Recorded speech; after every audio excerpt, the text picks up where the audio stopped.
Vadakkanchery block panchayat തിരഞ്ഞെടുപ്പിൽ LDF കോഴ വാഗ്ദാനം ചെയ്തെന്ന ആരോപണത്തിൽ മുസ്ലിം ലീഗ് സ്വതന്ത്ര അംഗമായിരുന്ന EU ജാഫറിനെതിരെ കോൺഗ്രസ് പ്രതിഷേധം.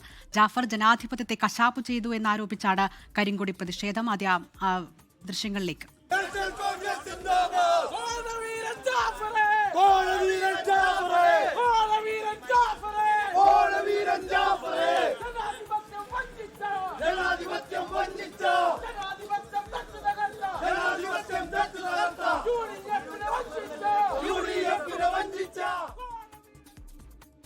റാഫി കരീം വിവരങ്ങളുമായി ചേരുകയാണ്.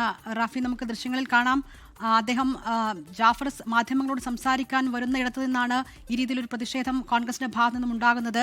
താൻ ഈ രീതിയിൽ കോഴ വാഗ്ദാനം ചെയ്തു എന്ന് നേരത്തെ പറഞ്ഞ കാര്യങ്ങൾ അതൊരു സൗഹൃദ സംഭാഷണത്തിന്റെ ഭാഗം മാത്രമായി പറഞ്ഞ തമാശയാണ് എന്ന് അദ്ദേഹം പറയുകയും ചെയ്തിരുന്നു പിന്നീട്. പക്ഷേ ഇപ്പോഴും പ്രതിഷേധം തുടരുകയാണോ? എന്താണ് കോൺഗ്രസ് ഉന്നയിക്കുന്നത്? ഇതിൽ ജാഫറിന്റെ ഒരു പ്രതികരണം എന്താണ്?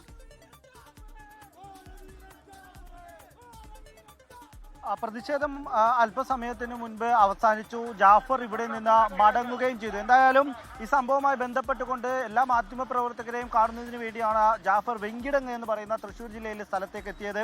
ഇവിടേക്ക് ജാഫർ എത്തിയതിനു ശേഷം മാധ്യമ പ്രവർത്തകരുമായി സംസാരിച്ചു. ഇതിനിടയിലായിരുന്നു ഇവിടെ ഉണ്ടായിരുന്ന യൂത്ത് കോൺഗ്രസ് പ്രവർത്തകർ അവർ ഒരുമിച്ചെത്തിയതിനു ശേഷം ജാഫറിനെതിരെ കരിങ്കൊടി പ്രതിഷേധം നടത്തിയത്. ഈ പ്രതിഷേധത്തിൽ ജാഫറിനെതിരെ വലിയ മുദ്രാവാക്യങ്ങളും അവർ വിളിക്കുന്നുണ്ടായിരുന്നു. ഒപ്പം തന്നെ ഈ പ്രതിഷേധത്തിനിടയിൽ ജാഫർ ഇവിടെ നിന്ന് മടങ്ങാനുള്ള ശ്രമം നടത്തി അദ്ദേഹം തന്റെ ബൈക്കിൽ കയറി പോകുന്നതിനിടെ ഈ കരിങ്കൊടിയുമായി പ്രതിഷേധക്കാർ അദ്ദേഹത്തിന് പിന്നാലെ പാഞ്ഞെത്തുന്നതും ദൃശ്യങ്ങളിൽ കാണാൻ കഴിയും. എന്തായാലും ഈ ജാഫറിനെതിരെ യൂത്ത് കോൺഗ്രസിന്റെ പ്രതിഷേധം തുടരുമെന്നുള്ളത് തന്നെയാണ് പ്രതിഷേധക്കാരിൽ നിന്ന് തന്നെ നമുക്ക് വ്യക്തമാക്കാൻ കഴിയുന്നത്. ഇന്ന് വടക്കാഞ്ചേരിയിൽ വൈകിട്ട് മുൻ DCC പ്രസിഡന്റ് നേതൃത്വത്തിലുള്ള പ്രതിഷേധം ഉണ്ടാകുമെന്നുള്ളതാണ് അറിയിച്ചിരിക്കുന്നത്. ഒപ്പം തന്നെ ഈ ജാഫറുമായി ബന്ധപ്പെട്ടുകൊണ്ടുള്ള പ്രതിഷേധം വരും ദിവസങ്ങളിൽ കൂടുതൽ ശക്തമായി മുന്നോട്ട് കൊണ്ടുപോകുമെന്നുള്ളതാണ് യൂത്ത് കോൺഗ്രസും ഒപ്പം തന്നെ കോൺഗ്രസ് പ്രവർത്തകരും വ്യക്തമാക്കുന്നത്.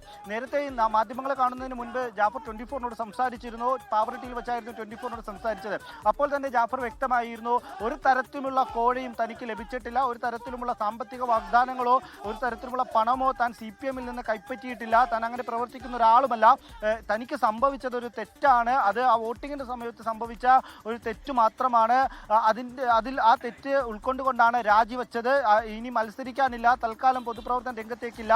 ഒപ്പം തന്നെ ഈ ശബ്ദ സന്ദേശവുമായി ബന്ധപ്പെട്ടുകൊണ്ട് ജാഫർ നടത്തിയ വിശദീകരണം, ഈ ശബ്ദ സന്ദേശം മുസ്തഫയുമായി സംസാരിച്ചത് അത് തികച്ചും വ്യക്തിപരമായ ഒരു സൗഹൃദത്തിന്റെ പേരിലുള്ള ഒരു സംസാരമായിരുന്നു, ഒരു തമാശയായിട്ടാണ് ഇത്തരം 50 ലക്ഷത്തിന്റെ കാര്യമെല്ലാം പറഞ്ഞത്. അല്ലാതെ മുസ്തഫയോട് താൻ ഒരു തരത്തിലുമുള്ള മറ്റ് കമ്മ്യൂണിക്കേഷൻ ഒന്നും നടത്തിയതല്ല, ഒരു തരത്തിലും ഒരു ബാർഗെയിനിങ്ങിന് വേണ്ടി ശ്രമിച്ചതുമല്ല എന്നുള്ളതാണ് ഈ ജാഫർ പറഞ്ഞു വെക്കുന്നത്. ഒപ്പം ഈ മുസ്തഫയുമായി സംസാരിച്ച വിവരങ്ങൾ അത് താൻ തന്നെയാണ്, തന്റെ ശബ്ദ സന്ദേശം തന്നെയാണ് എന്നും ജാഫർ പറഞ്ഞു വെക്കുന്നുണ്ട്. എന്തായാലും ഈ സംഭവവുമായി ബന്ധപ്പെട്ടുകൊണ്ട് ജാഫർ രാജിവെച്ചിട്ടുണ്ട്. ഇനി അവിടെ തെരഞ്ഞെടുപ്പിൽ മത്സരിക്കുമോ എന്നുള്ള ചോദ്യത്തിന് തൽക്കാലം വടക്കാഞ്ചേരി ബ്ലോക്ക് പഞ്ചായത്തിലേക്ക് താൻ മത്സരരംഗത്തേക്കില്ല എന്നുള്ള ഒരു മറുപടിയാണ് ജാഫർ നൽകിയിരിക്കുന്നത്. നിലവിൽ ഈ വെങ്കിടങ്ങ് എന്ന് പറയുന്ന സ്ഥലം പാവറട്ടി സ്റ്റേഷൻ പരിധിയിലാണ് വരുന്നത്.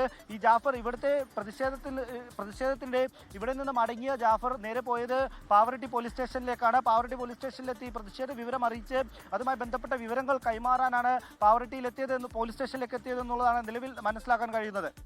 ലോകത്തെവിടെയായാലും ഏത് സമയത്തും 24 വാർത്തകളും ഓഗ്മെന്റഡ് റിയാലിറ്റി പാക്കേജുകളും എക്സ്പ്ലെയിനറുകളും വിശദമായി കാണാൻ ഞങ്ങളുടെ YouTube ചാനൽ നിങ്ങൾക്ക് സബ്സ്ക്രൈബ് ചെയ്യാം.